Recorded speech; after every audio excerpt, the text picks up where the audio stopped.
नमस्कार दोस्तों, स्वागत है आपका स्टडी फॉर सिविल सर्विसेज में। वीडियो को पूरा देखिए। कोई भी आपका फीडबैक है, कोई सजेशन है, तुरंत वीडियो में कमेंट करके जरूर बताइए। अच्छा लगे तो वीडियो लाइक जरूर कर लीजिए और ऐसे वीडियो लगातार फ्री में पाने के लिए चैनल को तुरंत सब्सक्राइब कर लीजिए और बेल आइकन को जरूर टैप कर लीजिए ताकि आगे भी सारे वीडियो आपको मिलते रहे। यूट्यूब में फॉलो करते हैं तो प्लीज ये वाला फ्री टेलीग्राम चैनल जरूर ज्वाइन कर लीजिएगा। सारे नोटिफिकेशन, सारे अपडेट यहीं पे आते हैं, ध्यान रखिएगा। स्टडी फॉर सिविल सर्विसेज का कोई भी पेड ग्रुप अगर आपको ज्वाइन करना है तो सिर्फ 856480560660897523864455 यही नंबर है हमारे, सिर्फ जहां पे कॉल या व्हाट्सएप कर सकते हैं। इंस्टाग्राम पे हमारा पेज जरूर फॉलो कर लीजिएगा, studyforcivil.services है। ट्विटर पे हमको जरूर फॉलो कर लीजिएगा, @studyforcivils है। सारे क्वेश्चन अटेम्प्ट करिए और स्कोर अपना तुरंत कमेंट करके बताइए। दोस्तों नमस्कार, स्टडी फॉर सिविल सर्विसेज में आप सभी का स्वागत है। यूपीपीएससी प्रीलिम्स एग्जामिनेशन जो 2024 का है उसके लिए हम लगातार अभी से ही पेड क्विज देख रहे हैं वीडियो फॉर्मेट में। काफ़ी एक्सपेक्टेड क्वेश्चन जो होते हैं उसको यहाँ पे कवर करवाया जाता है, तो प्लीज़ इसको फॉलो किया करिए, आपके लिए हेल्पफुल है। फर्स्ट क्वेश्चन देखेंगे आज का।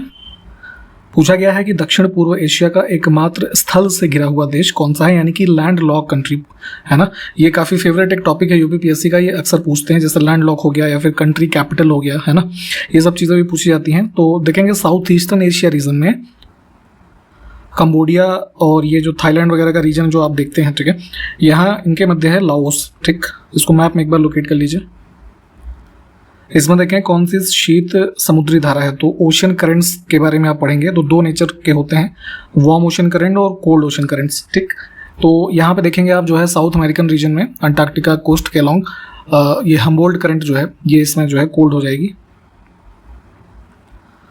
नेक्स्ट है, अपनी मधुरा विजय कृति में अपने पति के विजय अभियानों का वर्णन करने वाली कवित्री इसमें से कौन थी। तो यहाँ पे जो है विजयनगर एम्पायर की मदुरई के ऊपर जो कह लीजिए विजय की एक मतलब ग्रंथ लिखा गया एक तरीके से कह लीजिए, उसमें जो है विजय अभियानों का उल्लेख है।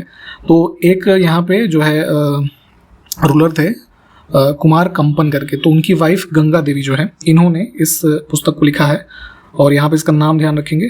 ठीक, मधुरा विजयम।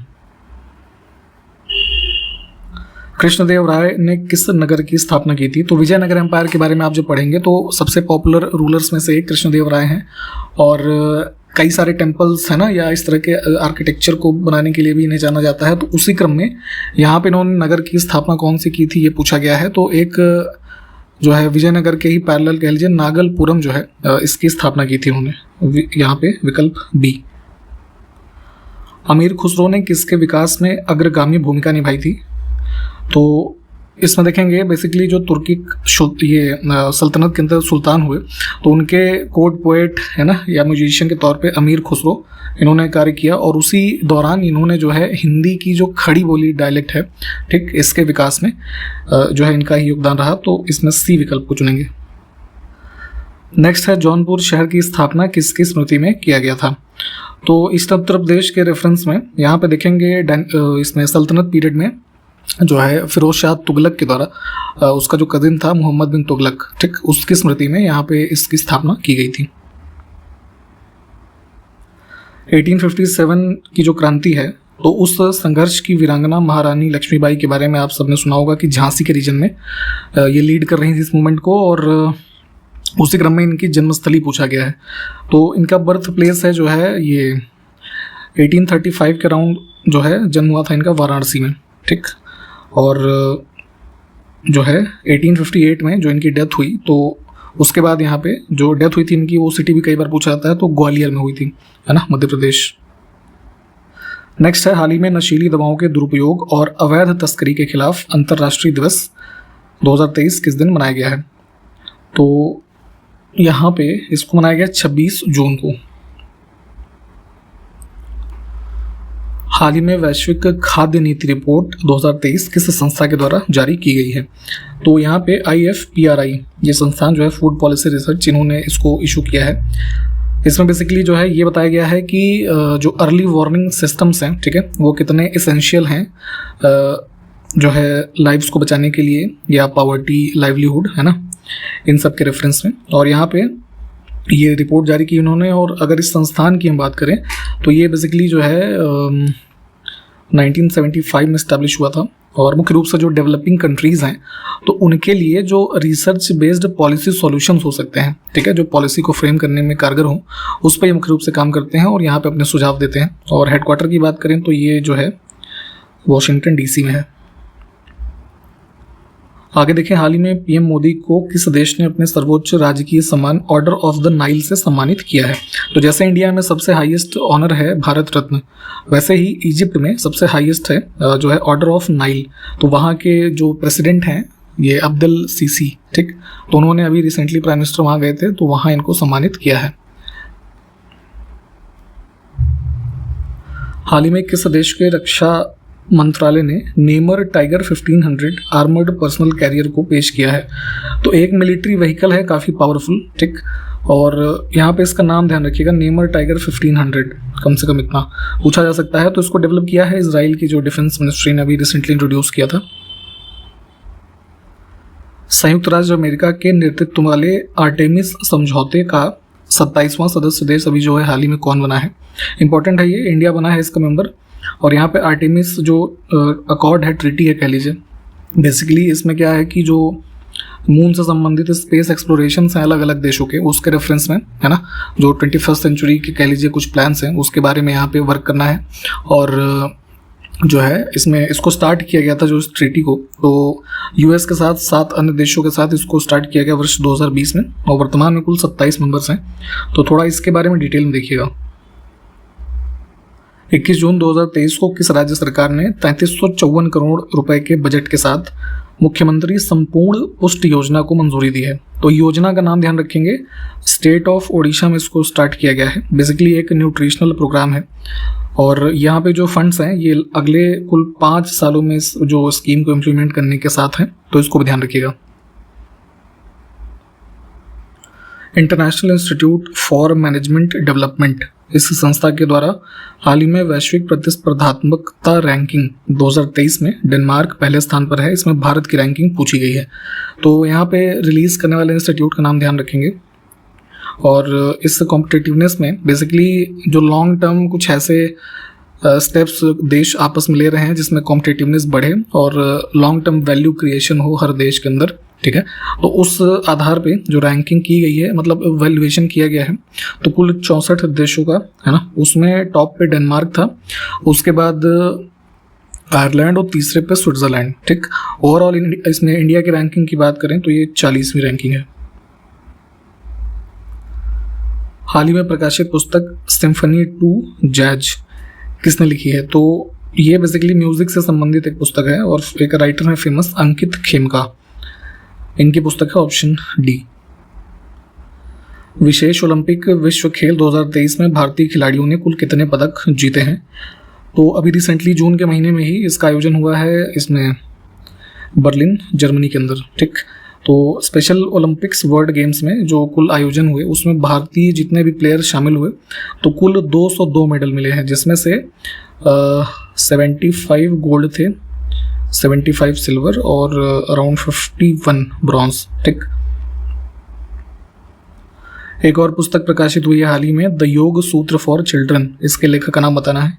तो ये जो है बेंगलुरु बेस्ड एक राइटर हैं, रूपा पाई, इनकी पुस्तक है। इसमें देखें, दक्षिण पूर्व एशिया में स्थित स्वर्णिम त्रिभुज किसके लिए जाना जाता है? तो देखेंगे गोल्डन ट्रायंगल करके एक एरिया को है ना मतलब रेफर किया जाता है, जिसमें एरियाज इंक्लूडेड हैं किसके? चाइना के, बर्मा यानी कि म्यांमार के, लाओस, थाईलैंड, ठीक। तो यहाँ पे देखेंगे ये area basically ideal condition provide करता है अफीम के उत्पादन के लिए, ओपीएम कल्टीवेशन, ठीक। और जो कि इस एरिया में देखें स्टार्ट जब हुआ तो अराउंड 16th सेंचुरी के एंड में यहाँ पे स्टार्ट हुआ था। तो एक हिस्टोरिकल फैक्ट भी है। तो यहाँ पे नाम ध्यान रखेंगे कि जो गोल्डन ट्रायंगल है किस लिए जाना जाता है। नेक्स्ट है, खिलाफत आंदोलन के प्रमुख नेता निम्नलिखित में से कौन थे? वर्ल्ड वॉर 1 1919 के अराउंड जब एंड होता है फर्स्ट वाला, उसके बाद देखेंगे खिलाफत मूवमेंट एक स्टार्ट किया जाता है। इंडिया की बात करें तो यहाँ पे लीड जो इसको कर रहे थे ये मौलाना मोहम्मद अली और शौकत अली, ठीक है। इनको जो है आपका ये अली ब्रदर्स के नाम से भी जो है जाना जाता है। तो ऑप्शन ए को चुनेंगे। थोड़ा इसके बारे में, खिलाफत आंदोलन के बारे में डिटेल में पढ़िएगा। 2023 फीफा अंडर 17 विश्व कप की मेज़बानी कौन सा देश करेगा? तो जैसे अभी ये फीफा वर्ल्ड कप हुआ ना फुटबॉल का, कतर में लास्ट ईयर। तो उसी क्रम में जो अंडर 17 कैटेगरी वाला है उसका आयोजन होगा इसमें नवंबर से दिसंबर के मध्य, ठीक। तो आयोजन ये होगा इंडोनेशिया के अंदर। निम्नलिखित में से प्राचीन भारत की कौन सी लिपि दाहिने से बाईं ओर लिखी जाती थी? तो जो भी स्क्रिप्ट्स आप यूज़ करके शब्दों को लिखते हैं, सेंटेंसेस को लिखते हैं, तो जैसे अब देवनागरी आप लिखते हैं तो क्या है, वो बाएं से दाएं लिखते हैं ना आप, ठीक है। तो जैसे अब उर्दू लिखी जाती है दाहिने से बाएं की ओर, तो वैसे ही जैसे इधर से मान लीजिए लिखूँ मैं कि राम मेरा भाई है ना, ऐसे कुछ। तो इस प्रकार से खरोष्ठी को लिखा जाता था, ठीक। इसको इंडो बैक्ट्रियन स्क्रिप्ट भी कहा जाता है, कई बार इस टर्म से भी पूछ लेते हैं, ठीक। इसको ध्यान रखेंगे। और इसके जैसे हमें साक्ष्य मिलते हैं जो, तो ये वर्तमान का जो ये आपका अफगानिस्तान का रीजन है, पाकिस्तान से जो हमें बुद्धिस्ट टेक्स्ट मिले हैं कुछ, है ना, इंस्क्रिप्शंस, वहाँ से इसके हमें साक्ष्य मिलते हैं, ठीक। और इसके जो डेवलपमेंट की बात करें जैसे सेंट्रल एशिया और इधर इंडिया में, तो सिल्क रूट के बारे में आप पढ़ेंगे या पढ़ा होगा। तो सिल्क रूट की वजह से भी ये जो खरोष्ठी लिपि उस टाइम पे थी, काफ़ी फ्लरिश किया इसने, ठीक। चित्तौड़ के कीर्ति स्तंभ का निर्माण किसके शासनकाल में हुआ था, ये बताना है। तो यहाँ पे चित्तौड़गढ़ फोर्ट के अंदर इसमें कीर्ति स्तंभ एक बनवाया गया इनके राणा कुंभा के द्वारा, ठीक। और इसको बनवाने का रीज़न ये था कि ये अपनी जो विक्ट्री है उसको सेलिब्रेट कर रहे थे खिलजी डायनेस्टी के ऊपर, ठीक। लगभग 22 मीटर का कुछ स्ट्रक्चर है, तो ध्यान रखेंगे। और एक बार ये पूछा गया है कि इसका स्टाइल ऑफ आर्किटेक्चर क्या है, तो ये basically Solanki style of architecture जो है उसको यूज़ करके बनाया गया था। इसमें कौन सा युग्म सुमेलित नहीं है? तो कुछ विश्व की फेमस ट्राइब्स हैं और संबंधित देश का नाम लिखा है। तो जैसे मसाई ट्राइब है, ये अफ्रीका में देखते हैं काफ़ी जो मतलब फेमस है। तो इसका जो रीजन है ना, ये केन्या और इधर तंजानिया में जो है मोस्टली पाए जाते हैं, ठीक। तो ये जो है ऑड हो जाएगा, बाकी जो है ठीक है। अब इसमें इंडिया के रेफरेंस में वही है कि जनजाति और राज्य कौन सा पेयर सही नहीं है। तो प्रीडोमिनेंटली देखेंगे तो जो ये है आपका टोडा ट्राइब जो है, तो नीलगिरी हिल्स में मेनली जो है इनका एक तरीके से निवास माना जाता है। और स्टेट वाइज देखेंगे तो तमिलनाडु ही होगा, है ना, केरला गलत है। भारत की प्रथम महिला मुख्य निर्वाचन आयुक्त कौन थी, ये बताना है। तो वुमेन चीफ इलेक्शन कमिश्नर की अगर हम बात करें तो ये थी वी.एस. रमा देवी। इसमें अराउंड 1993 में इनकी अपॉइंटमेंट हुई थी। ऑप्शन सी को चुनेंगे। और जैसे सबसे पहले ऑफिस होल्डर कौन थे चीफ इलेक्शन कमीशन के, चीफ इलेक्शन कमिश्नर मतलब इंडिया के, तो सुकुमार सेन थे, ठीक। और वर्तमान में कौन है, तो ये राजीव कुमार जी हैं। हितोपदेश किसकी रचना है, ये बताना है। तो एक हिस्टोरिकल बुक है, अराउंड 14th सेंचुरी में लिखी गई इनके द्वारा, नारायण पंडित। यहाँ पे कौन सा युग्म सुमेलित नहीं है इस रेफरेंस में कि कुछ फेमस आर्टिस्ट हैं और किस नृत्य या फिर जो म्यूजिकल इंस्ट्रूमेंट है उससे वो संबंधित रहे। तो जाकिर हुसैन जो है एक बहुत ही फेमस तबला प्लेयर है, ठीक है, हारमोनियम नहीं, बाकी के लोग जो है मैच किए हुए, ठीक है। नेक्स्ट है कि खतलिंग हिमनद का उद्गम स्थान जो है वो कौन सा है। तो ये ग्लेशियर्स के बारे में भी पूछा जाता है जो काफ़ी फेमस हैं और जो हमारे हिमालयन स्टेट्स में मोस्टली हैं। तो उसी में से एक ये है आपका जो है ये बेसिकली देखिए यहाँ से निकलती है, ये सोर्स है मतलब भील गंगा रिवर का, ऑप्शन बी को चुनेंगे। और लोकेशन की अगर हम बात करें खतलिंग का, तो ये उत्तराखंड का जो ये टेहरी डिस्ट्रिक्ट है ना, वहाँ इसकी लोकेशन है। नेक्स्ट है, इसको सुमेलित करना है। दो हमारे पास लिस्ट हैं, एक उत्तर प्रदेश के शहर का नाम लिखा है और वो किस चीज़ के लिए फेमस हैं या उनको क्या कहा जाता है। तो जैसे फिरोज़ाबाद को सुहाग नगरी कहा जाता है क्योंकि यहाँ पे चूड़ियाँ बहुत बनती हैं, ठीक है, तो महिलाओं के रेफरेंस में इस वजह से ये कहा जाता है। मेरठ में खेल का सामान बनता है, कन्नौज में इत्र बनता है और मुरादाबाद में है ना पीतल के सामान जो है उससे संबंधित है। तो इस हिसाब से इसको मैच करेंगे तो बी विकल्प जो है, थोड़ा पॉज करके देख लीजिए।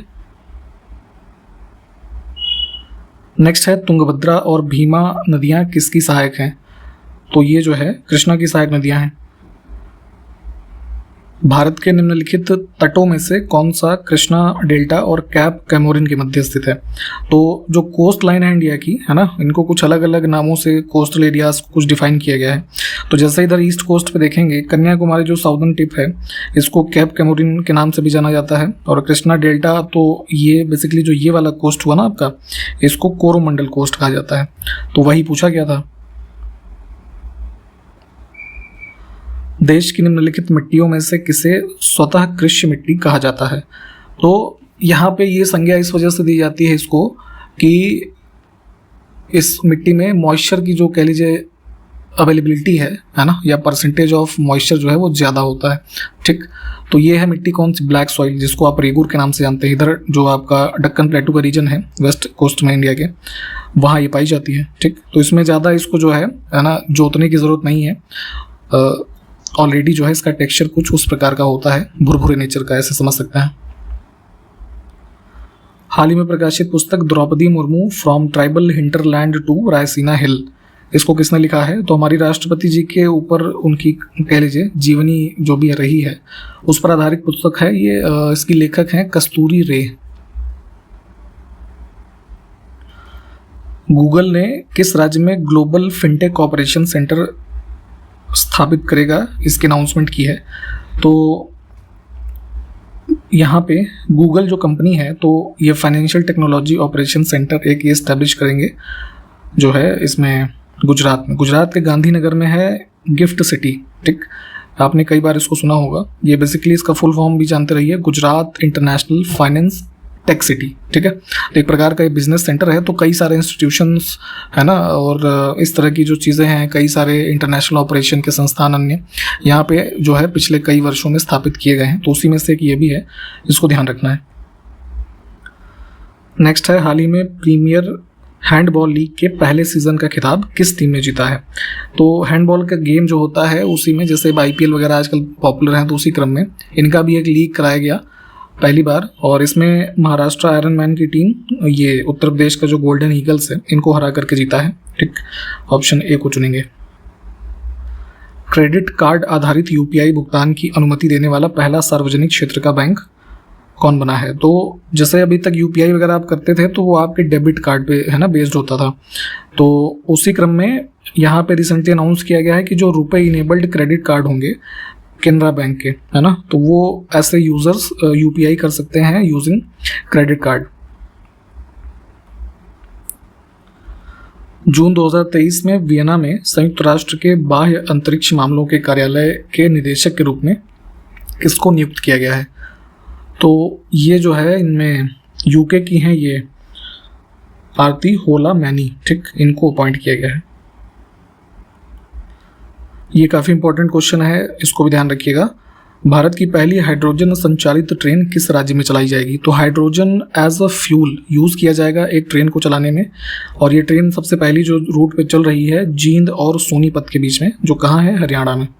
ठीक, तो यहाँ पे इसको चलाया जाएगा, विकल्प C। इसमें देखिए, alignment of state indicator framework with national indicator framework for monitoring sustainable development goals, काफ़ी बड़ा सा ये थीम है। किसका है? राष्ट्रीय सांख्यिकी दिवस 2023 का। तो इसको किस दिन मनाया गया ये बताना है। तो थीम थोड़ा ध्यान रखिएगा, पूछा जाता है। अभी रिसेंटली किसी में लास्ट ईयर पूछा गया था स्टैटिस्टिक्स डे का थीम, तो ये मनाया जाता है 29 जून को। ठीक है, भारत के जैसे ये फादर ऑफ इंडियन स्टैटिस्टिक्स बोला जाता है ये PC महालनोबिस जी को। ठीक है, तो उन्हीं के सिग्निफिकेंट जो कॉन्ट्रीब्यूशंस रहे उसको यहाँ पे सेलिब्रेट करने के लिए 2007 से ये जो है स्टैटिस्टिक्स डे ये मनाया जा रहा है। ठीक, सारी बातों को ध्यान रखिएगा। डी विकल्प। 28 से 29 जून को हेमिस फेस्टिवल 2023 किस राज्य केंद्र शासित प्रदेश में मनाया गया? तो हेमिस फेस्टिवल मनाया जाता है जो है लद्दाख में, और लेह में इसको आयोजित किया गया है अभी रिसेंटली। तो बी विकल्प को चुनेंगे। दुबई महिला कबड्डी का फाइनल किस टीम ने जीता है? तो यहाँ पे जो है भारत की पहली वुमेन कबड्डी लीग जो है इसका आयोजन किया गया दुबई में, और इसमें जीतने वाली टीम जो है कोलकाता की है, जिसका नाम है उमा कोलकाता। ठीक, और उन्होंने जो है हराया था ये पंजाब की टीम को। ठीक, कोरिया के बुसान में आयोजित एशियाई पुरुष कबड्डी चैंपियनशिप 2023 का खिताब किस देश ने जीता है? तो ये भी जो है इंडिया की टीम ने जीता है, इंपॉर्टेंट रहेगा, ध्यान रखिएगा। हाल ही में उत्तर प्रदेश सरकार ने जगत गुरु रामभद्राचार्य दिव्यांग विश्वविद्यालय को राज्य विश्वविद्यालय के रूप में मंजूरी दी है और यह विश्वविद्यालय कहाँ पर स्थित है ये बताना है। तो ये जो है पहले क्या था कि ये रामभद्राचार्य दिव्यांग विश्वविद्यालय जो है एक प्राइवेटली ओन्ड कह लीजिए यूनिवर्सिटी है, तो इसको अब स्टेटस दिया गया है स्टेट यूनिवर्सिटी का, ठीक है। तो इसकी लोकेशन है आपका यहाँ चित्रकूट में, ठीक है। और ये जो स्वामी रामभद्राचार्य जी हैं ये एक मतलब कथावाचक भी हैं, काफ़ी फेमस, थोड़ा देखिएगा, काफ़ी अच्छी बातें करते हैं ये, और ये देख नहीं सकते, ठीक है। तो खुद भी है कि ये दिव्यांग हैं काफ़ी वर्षों से और स्टिल जो है काफ़ी जो है पॉपुलर हैं, तो थोड़ा इनके बारे में जानते रहिएगा। Option D. 1 जुलाई 2023 से किस राज्य सरकार ने एक नल एक पेड़ अभियान शुरू करने की घोषणा की है? तो वन टैप वन ट्री एक काफ़ी पॉपुलर स्कीम अभी रिसेंटली अनाउंस की गई उत्तर प्रदेश सरकार के द्वारा। इसमें बेसिकली क्या कॉन्सेप्ट है कि जो हर घर जल वाली स्कीम है ना, तो हर हाउस होल्ड को टैप वाटर कनेक्शन देना है। तो उसी क्रम में जिस मान लीजिए घर को टैप कनेक्शन मिल रहा है उसको एक यहाँ से पेड़ भी गिफ्ट किया जाएगा, ठीक है, जिसको कि वो प्लांट करे और इस माध्यम से जितने भी कनेक्शंस होंगे आने वाले दिनों में उत्तर प्रदेश राज्य में, तो वहाँ पे है ना उतने सारे पेड़ भी लग जाएंगे, तो एनवायरमेंटल जो एक बेनिफिट होगा वो भी हो जाएगा, ठीक। तो इसी के साथ इस उद्देश्य के साथ अभी इस एक नल एक पेड़ अभियान को शुरू किया गया। भारत सरकार ने किस वर्ष तक सिकल सेल एनीमिया के देश से उन्मूलन का लक्ष्य रखा है? तो कई सारी बीमारियों के उन्मूलन का वर्ष भारत सरकार टारगेट सेट करती है, उसी में से सिकल सेल एनीमिया का जो लक्ष्य है ये 2047 है। ऑप्शन डी को चुनेंगे। एक ये जानते होंगे आप कि सिकल सेल एनीमिया बेसिकली एक जेनेटिक डिसऑर्डर है जो कि अफेक्ट करता है आपका जो रेड ब्लड सेल्स होती हैं उसकी शेप को, है ना। आरबीसीज क्या करते हैं कि जो आपके ये ऑक्सीजन को कैरी आउट करते हैं थ्रू आउट बॉडी, तो उसी क्रम में यहाँ पे जब ये मतलब एक तरीके से अफेक्ट हो जाता है तो आपके बॉडी में दिक्कतें होती हैं। तो उसी क्रम में इस बीमारी को पूरी तरीके से इरेडिकेट करने के लिए भारत से 2047 वर्ष तक का टारगेट रखा गया है। आपसे यहाँ पे एक प्रश्न ये है कि जरा ये बताइए ट्यूबरकुलोसिस टीबी इसका इरेडिकेशन वर्ष क्या है? अंतरिक्ष पर्यटन कंपनी वर्जिन गैलेक्टिक अपनी पहली व्यावसायिक उड़ान सेवा शुरू करने जा रही है और वर्जिन गैलेक्टिक कंपनी के संस्थापक कौन है ये बताना है। तो यूएस की कंपनी है वर्जिन गैलेक्टिक। तो ये जो है कॉमर्शियल जो स्पेस मतलब फ्लाइट्स पे लोग जाते हैं, है ना, जैसे अभी ये इसमें लास्ट ईयर शायद ये स्पेस एक्स वाले में भी कुछ लोग गए थे, तो उसी क्रम में कॉमर्शियल फ्लाइट सर्विस से स्टार्ट करने की योजना इन्होंने लॉन्च की है वर्जिन गैलेक्टिक ने, और इसके संस्थापक हैं ये आपका जो है रिचर्ड ब्रांसन। 2004 में स्थापित ये कंपनी है, इसको भी हो सके तो ध्यान रखें, ठीक। तो बी विकल्प करेक्ट है। और इसी के साथ यहाँ पे इस वीडियो को समाप्त किया जा रहा है। जो मैप वाले क्वेश्चन हमने बताए थे एटलीस्ट उनको मैप में देख लीजिएगा, ठीक है, और क्वेश्चंस के आंसर बताइए कमेंट करके। फिर मिलेंगे अगले वीडियो में, तब तक के लिए नमस्कार, जय हिंद।